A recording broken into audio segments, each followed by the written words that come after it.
Hi, I'm Martin Bly, working on system software for Chromium OS. In this video we're going to discuss one of the core goals of Chromium OS, which is speed. That means end-to-end measurements, redesign and tuning, but we're going to start by looking at one specific example, which is boot speed. Our goal is to get the user from pressing the power button to the web as quickly as possible.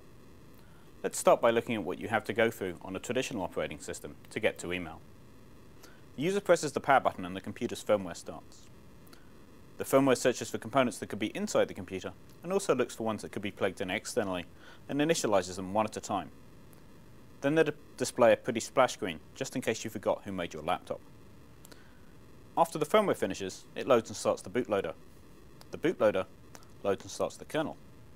The kernel searches for components again and initializes them again. Then they put up another splash screen just in case you forgot who sold you the operating system. A complex set of services and applications gets started. Now the user gets to log into the operating system.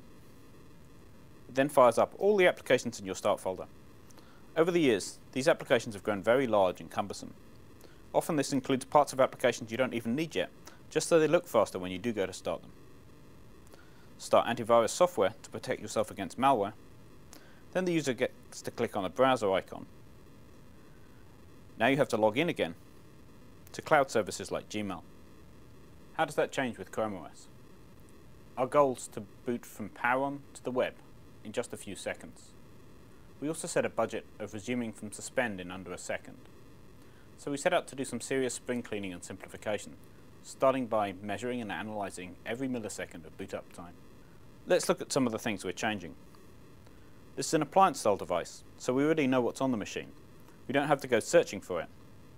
We're not going to issue a command and then sleep for 20 seconds to wait and see if you have a floppy disk drive connected. Initializing hardware is slow. By moving it from the firmware to the kernel, we can start multiple devices in parallel.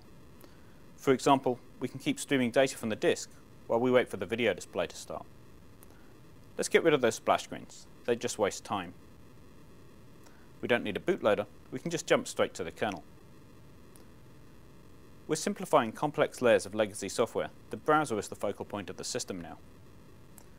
This is a native web device, so you don't have to log in twice either. We're also using solid-state storage devices, like in your camera or your phone, not hard disk drives, a technology invented over 50 years ago. That means there's no moving parts.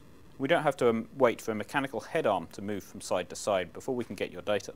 When you close the lid, the netbook will go to sleep. When you open it, it'll wake up in under a second. Simple.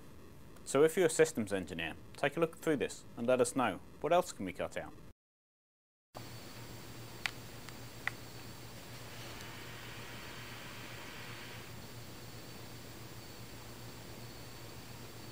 Can we get to 4 seconds? 3? Go to chromium.org and learn more.